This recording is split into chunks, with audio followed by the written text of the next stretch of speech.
Students, myself Pathasarathi from Sai Medha Coaching Center, Koti, Hyderabad.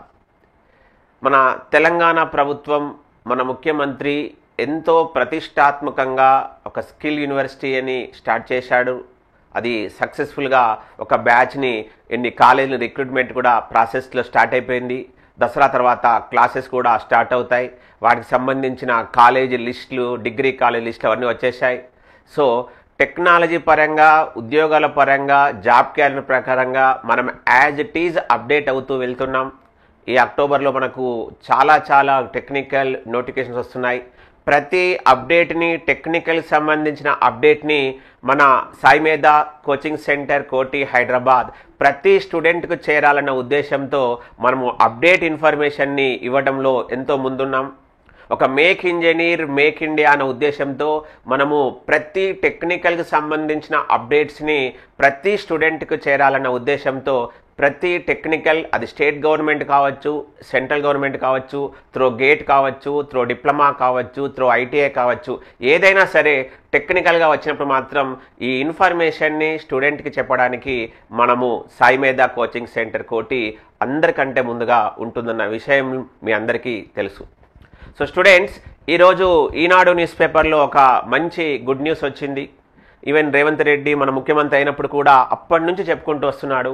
ఏంటంటే artificial intelligence, AI hub అని పెట్టాలి, కొత్త industries వస్తున్నాయి. నిన్న కూడా న్యూస్ పేపర్లో వచ్చింది, చాలా ఇండస్ట్రీస్ వస్తున్నాయి. వాటి అన్నిటికీ ఎంప్లాయీస్ అనేది మనకు గ్రౌండ్ లెవెల్ నుంచి ఇంజనీర్ లెవెల్ వరకు చాలామంది అవసరం ఉంటారు.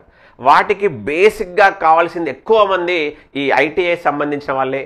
గత 20 సంవత్సరాలుగా అసలు ఈ ఐటీఐలో రిక్రూట్మెంట్ ప్రాసెస్ అనేదే జరగలేదు. ఆల్రెడీ కాంట్రాక్ట్ పద్ధతిలో జరుపుతూ ఇలా అది నడుస్తుంది. దానివల్ల స్టూడెంట్స్ అనేది తగ్గిపోవడము, తర్వాత కొన్ని దాంట్లో ప్రాబ్లమ్స్ రావడము, మళ్ళీ ఇప్పుడు మనకు రేపు రాబోతున్న కొన్ని పోస్టులలో ఎక్కువగా పోస్టులు ఐటీఐ సంబంధించింది ఉండటము, రైల్వేస్లో కానీ సెంట్రల్లో కానీ ఇలా ఎక్కువ పోస్టులు మన ఇండియాలో ఐటీఐ బేస్డే మనకు చాలా కీలకము. దాంట్లో కొత్త టెక్నాలజీని కూడా తీసుకొస్తామని చెప్పారు. 65 ఐటీఐలని ఏటీసీ సెంటర్లుగా కూడా మారుస్తామని చెప్పారు. అలా ప్రతి నియోజకవర్గానికి ఒక ఐటీఐ కూడా ఉండాలన్న విషయాన్ని కూడా మనకు చెప్పారు.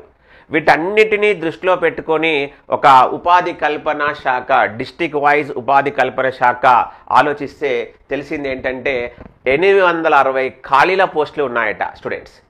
వాటికి సంబంధించిన ప్రతిపాదనలని సిద్ధం చేస్తున్న ఉపాధి కల్పన శాఖ. ఒకవేళ ప్రతి నియోజకవర్గానికి ఒక కొత్త కళాశాల అనుకుంటే ఆ 860 పోస్టులు 3000 వరకు కూడా కావచ్చు అన్న ఉద్దేశంలో ఈ ఆర్టికల్ వచ్చింది. ఒకసారి ఈ ఆర్టికల్ మీకు నేను డీటెయిల్గా చెప్తాను. ప్రభుత్వ పారిశ్రామిక శిక్షణ సంస్థలు అంటే ఐటీఐ బలోపేతం చేయడానికి దృష్టి పెట్టింది మన తెలంగాణ సర్కార్.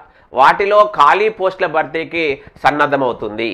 ఈ ఐటీఐలను ఆధునిక శిక్షణ కేంద్రాలుగా మార్చనున్న నేపథ్యంలో అన్ని కేటగిరీల్లో ఖాళీ పోస్టులని ఉపాధి కల్పన శాఖ గుర్తిస్తుంది. అదేవిధంగా మరోవైపు ఐటీఐ లేని నియోజకవర్గాల్లో కొత్తగా ఏర్పాటుకు ప్రభుత్వం ప్రతిపాదనలు స్వీకరిస్తుంది. వీటికి ఈ ఏడాదే అంటే ఇంకా 3 monthsలోనే అనుమతులు కూడా ఇవ్వనుంది. దీంతో భర్తీ చేయాల్సిన పోస్టుల సంఖ్య భారీగా పెరగనుంది. మన ముఖ్యమంత్రి రేవంత్ రెడ్డి ఆదేశాల మేరకు బోధనా పోస్టుల ఖాళీల భర్తీకి అర్హతలు, నియామక విధానాలపై ఉపాధి కల్పన శాఖ కసరత్తు చేస్తుంది. ఆధునిక పారిశ్రామిక అవసరాలు, టెక్నాలజీలు, బోధన పద్ధతులు, కొత్త యంత్రాలకు అనుగుణంగా ఆ అర్హతలపై సమాలోచనలు చేస్తుంది. వాటికి ఒక క్వాలిఫికేషన్ అయితే ఇస్తారు. ఆ క్వాలిఫికేషన్ బేస్ చేసుకొని ఈ రిక్రూట్మెంట్ ప్రాసెస్ అవుతుంది. ఇవన్నీ టెక్నికల్కి సంబంధించినవి కాబట్టి టెక్నికల్ పరంగా టీచింగ్ ఇంట్రెస్ట్ ఉన్న వాళ్ళకి గవర్నమెంట్ ఐటీఐస్లో కాబట్టి చాలా మంచి ఒక ఫ్యూచర్ అనేది ఉంటుంది. కాబట్టి అది కూడా ఈ ఐటీఐ అనేవి ఏటీసీ టాటాతో టైఅప్ అయ్యారు. ఇక్కడ టాటా కంపెనీ వాళ్ళు కూడా టై అయిపోయినప్పుడు కూడా ఏం చెప్పారంటే భాగంగా 600కు పైగా పోస్టులు వచ్చే అవకాశాలు ఉన్నట్లు, వాళ్ళకి మళ్ళీ టాటా వాళ్ళు కూడా సెలెక్ట్ చేసుకుని ట్రైనింగ్ ఇవ్వాలి. ఎందుకంటే అడ్వాన్స్ ట్రైనింగ్ సెంటర్స్ అన్ని పెడుతున్నారు. కాబట్టి స్టూడెంట్స్ వీటికి సంబంధించిన అప్డేట్ మనకు త్వరలోనే వస్తుంది. ఎందుకంటే ఈ స్కిల్ యూనివర్సిటీ పైన చాలా మన ముఖ్యమంత్రి రేవంత్ రెడ్డి సీరియస్గా దీనిపైన కాన్సన్ట్రేషన్ చేశారు. దీనికి ఒక చైర్మన్ లాగా కూడా మంచి ప్రొఫెసర్స్ని టాటా మహేంద్ర కంపెనీ వాళ్ళని కూడా పెట్టుకున్నారు. సో ఎనీహౌ ఒక మంచి టెక్నాలజీకి సంబంధించిన అప్డేట్ ఇన్ఫర్మేషన్ ప్రతి స్టూడెంట్కి తెలియాలి. దీనికి సంబంధించిన అర్హతలు, దీనికి సంబంధించినటువంటి నియామక విధానాలు త్వరలో మనకు తెలుస్తాయని ఆశిద్దాం. అవి తెలియగానే మళ్ళీ మేము క్లియర్గా చెప్పడానికి ప్రయత్నిస్తాం. సో స్టూడెంట్స్, ఇలాంటి టెక్నాలజీ ఉన్నాయని కూడా మనకు తెలుస్తుంది కాబట్టి వీటిపైన కూడా ఎవరైతే డిప్లొమా బీటెక్ చేసిన వాళ్ళందరూ కూడా, ఎందుకంటే ఇది టీచింగ్ సంబంధించినవి కాబట్టి ఐటీఐకి ఎక్కువగా అంటే డిప్లొమా బీటెకే కాబట్టి వాళ్ళని దృష్టిలో పెట్టుకొని ఇంటర్మీడియట్ వొకేషనల్ అవన్నీ దృష్టిలో పెట్టుకొని ఎక్స్పీరియన్స్ అవన్నీ చూస్తారు కాబట్టి ఎనీహో ఇది ఒక మంచి గుడ్ న్యూస్. ఏంటంటే ఐటీఐలో 860 ఖాళీల పోస్టులు, కొత్తగా మంజూరైతే కాలేజీలు ఇంకా 3000 వరకు పెరిగే అవకాశాలు కూడా ఉన్నాయి. Thank you students.